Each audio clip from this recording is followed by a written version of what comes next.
Okay, step number 11, restructure for unlimited growth.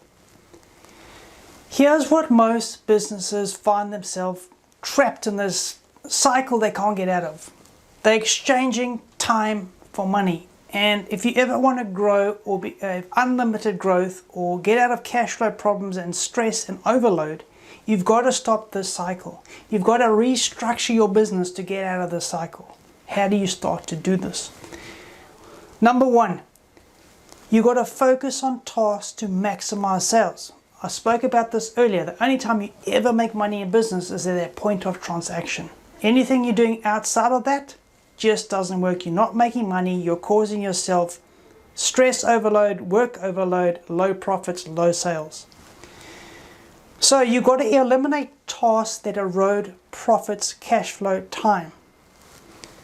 85% of your revenue each day, each week should be on revenue generating tasks to maximize sales.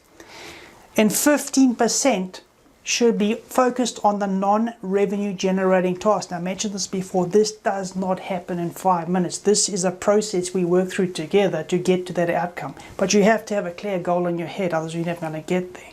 So this doesn't happen overnight, so don't expect it to. And I put all of this in a one-page plan so you can see at a snapshot how your business is right now, and I can almost guarantee you'll be horrified at what you see, because I've never dealt with a business that has had this perfect. But it's very, very easy to fix. I'll give you 2 examples. Nick and Sandy, who I did this process with, they have had a sheet metal business that had been going for about 12-15 years, and these were incredibly hard workers, hardworking. It was soul destroying to see how much little profit and reward they were getting for this business. And when we did this one-page plan, here's what we saw.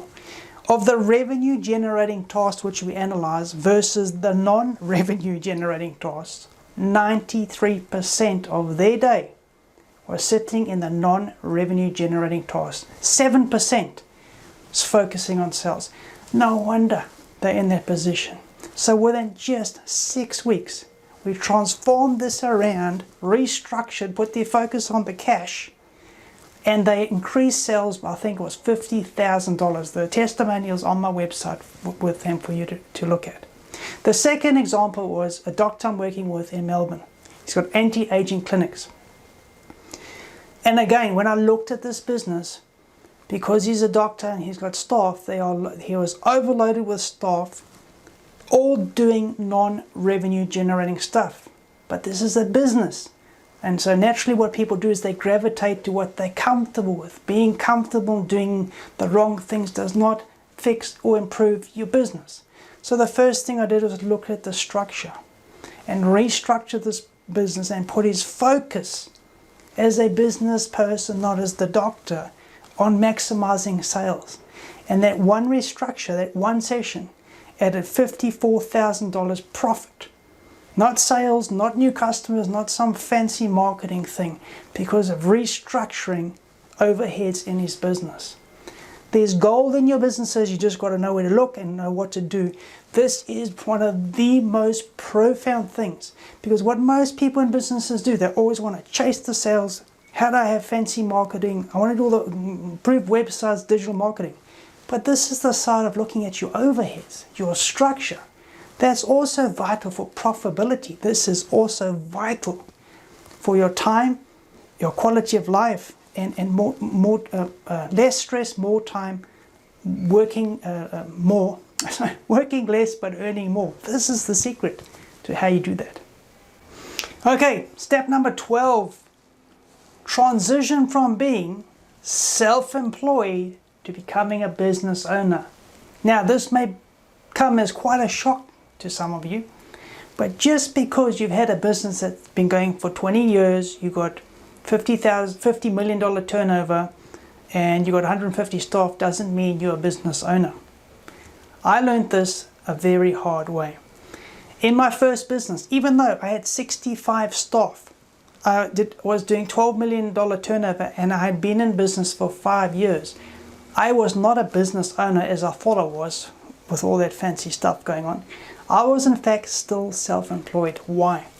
Because my business was completely strapped to me. If I left, if I got sick, if I died, the business could not function. That's a very dangerous position to be in. It's not a very smart position to be in. I learned that the very hard way when I burnt out and lost that whole business. So I had to learn how to become a business owner. And again, a business owner's got nothing to do with how fancy your turnover is and all the stuff that people love to shout and promote. How do you start to do this? The first thing is you have to learn to outsource. Now, when I first started my business, when we started learning and selling to families, so I got through all the first part, what I thought we were very, very clever doing was going and negotiating the cheapest prices for the parts to put together in the computer, because that's where we thought, well, we'd negotiate and get the cheapest prices, we'll make maximum profit out of selling the computer, which makes sense, right? But what I didn't realize at the time was how much time and effort and fixing problems when compatibility didn't work and all these things, that it was eroding their profit. So I was actually making no money, thinking I was making money. I was rushing around like a busy fool. When I did that first joint venture with that big PC manufacturer, when they took all that manufacturing away, when I negotiated like a platform price for all the PCs and the printers, etc., they took all that away. All I focused was on sales, maximizing sales per day. And when I did this one simple step, and it's a mindset thing that I had to get over with in my own brain, the business went nuts. That was one of the biggest lessons I learned in business. The second biggest lesson I learned was in my distribution business. When this thing started to grow and I had an international agent, this thing started getting a big business, and I was just at home and I didn't have enough experience. 20 years ago when this business was happening, I didn't have enough to handle this international operation. So I decided at that point to get serious help in my business. So I went to the senior partner in Deloitte in New Zealand, and I asked for a meeting. You can't just go and see them. I had to get through my accountant, show my financials, all rigmarole to get an appointment. And the fee was for 3 hours. Take a guess what you think the fee for 3 hours meeting would be. $7,500. I thought, oh God, what? Okay, this must be serious. I'm going to go in there and he's going to give me this whole plan of how I'm going to take on international markets and how I'm going to get investors and I'm going to sell. Anyway, I went in there for 3 hours and I came out with one piece of advice. And that one piece of advice changed my life forever. This is the importance of speaking to someone who knows what they're doing. This guy's one piece of information changed my life. He told me this one thing. Create a business, or turn your business into a valuable asset that you can sell. Most people, including myself, my first business, I didn't know about creating a valuable asset. I didn't know I should be working to sell this thing off for maximum profits. All I was focused on trying to get sales and make profit and get through the day and hopefully have some money to buy some cool things. That was my focus for business. I came out of a meeting of 3 hours. That $7,500 was worth I had spent not even 5 cents, because I took that knowledge that this gentleman showed me, and that business became valued at $3.5 million in under 3 years because of what I learned in that very, very powerful lesson. And you want to know what happened next?